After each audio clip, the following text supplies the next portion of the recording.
5 ರಾಷ್ಟ್ರಗಳ ಪ್ರವಾಸವನ್ನು ಯಶಸ್ವಿಯಾಗಿ ಪೂರೈಸಿ ಪ್ರಧಾನಿ ನರೇಂದ್ರ ಮೋದಿ ನಿನ್ನೆ ದೆಹಲಿಗೆ ಆಗಮಿಸಿದ್ದಾರೆ.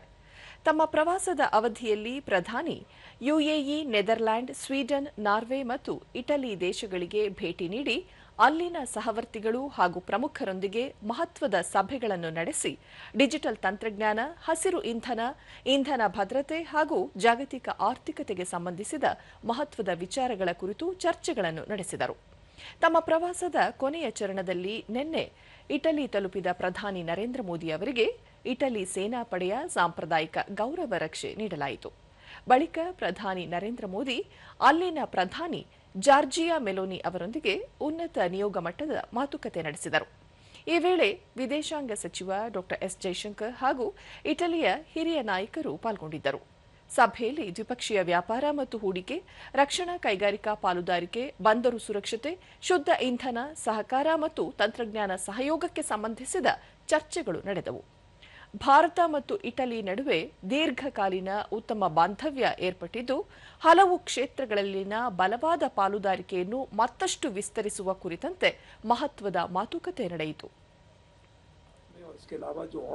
उनके इटली में जो नई कंपनी ऐसी हैं जो हमारे साथ पूरी टेक्नोलॉजी शेयर करने को तैयार हैं, उससे भारत में जो है अपने टेक्नोलॉजी अपग्रेडेशन के लिए बहुत मदद मिलेगी और हमारे ನಂತರ ಜಂಟಿ ಸುದ್ದಿಗೋಷ್ಠಿ ಉದ್ದೇಶಿಸಿ ಪ್ರಧಾನಿ ಭಾರತ ಇಟಲಿ ದ್ವಿಪಕ್ಷೀಯ ಬಾಂಧವ್ಯವನ್ನು ವಿಶೇಷ ಕಾರ್ಯತಂತ್ರ ಪಾಲುದಾರಿಕೆಯ ಮಟ್ಟಕ್ಕೆ ಮೇಲ್ದರ್ಜೆಗೆ ಏರಿಸಲು ನಿರ್ಧರಿಸಲಾಗಿದೆ ಎಂದರು.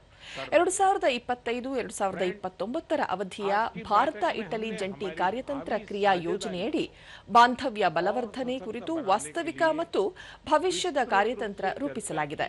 ಇದಲ್ಲದೆ ಭಾರತ ಇಟಲಿ ನಾವೀನ್ಯತಾ ಕೇಂದ್ರ ಸ್ಥಾಪಿಸಲು ಮತ್ತು ಸಹಕಾರ ಸಂಬಂಧ ನಿಕಟಗೊಳಿಸಲು ಎರಡೂ ರಾಷ್ಟ್ರಗಳ ನಿಯೋಗದಿಂದ ವಿಸ್ತೃತ ಚರ್ಚೆ ನಡೆಸಲಾಗಿದೆ ಎಂದರು.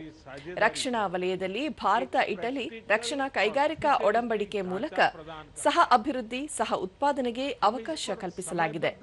ಬಂದರು ಆಧುನೀಕರಣ, ನೌಕಾಯಾನ, ಸರಕು ಸಾಗಣೆ ಮತ್ತು ನೀಲಿ ಆರ್ಥಿಕತೆಯ ಅಭಿವೃದ್ಧಿಗಾಗಿ ದ್ವಿಪಕ್ಷೀಯ ಸಹಕಾರಕ್ಕೆ ಉಭಯ ರಾಷ್ಟ್ರಗಳು ಸಮ್ಮತಿಸಿವೆ ಎಂದು ಹೇಳಿದರು.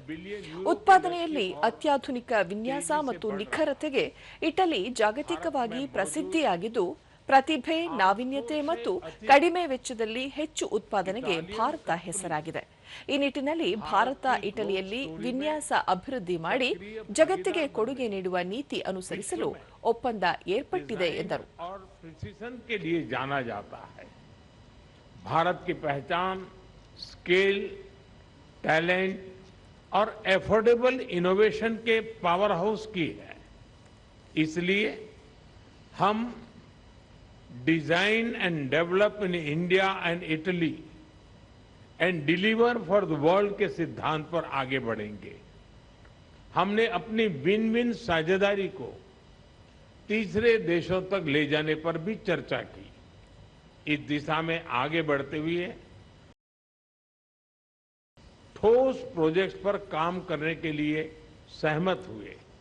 फ्रेंड्स, भारत और इटली एकमत है कि आतंकवाद मानवता के लिए गंभीर चुनौती है. ಇಟಲಿ ಪ್ರಧಾನಿ ಜಾರ್ಜಿಯಾ ಮೆಲೋನಿ ದ್ವಿಪಕ್ಷೀಯ ಬಾಂಧವ್ಯ ಬಲವರ್ಧನೆಯಿಂದ ಎರಡೂ ರಾಷ್ಟ್ರಗಳು ತಮ್ಮ ಸಾಮರ್ಥ್ಯದ ಸಂಪೂರ್ಣ ಉಪಯೋಗ ಪಡೆಯಲು ಸಾಧ್ಯ. ಎರಡು ರಾಷ್ಟ್ರಗಳ ಸಂಬಂಧ ಪರಸ್ಪರ ಗೌರವ ಮತ್ತು ವಿಶ್ವಾಸಾರ್ಹತೆಯಿಂದ ಕೂಡಿದೆ ಎಂದು ತಿಳಿಸಿದರು. Past 3.5 years, during which we have gotten to deeply know one another and our respective points of view. We have also created a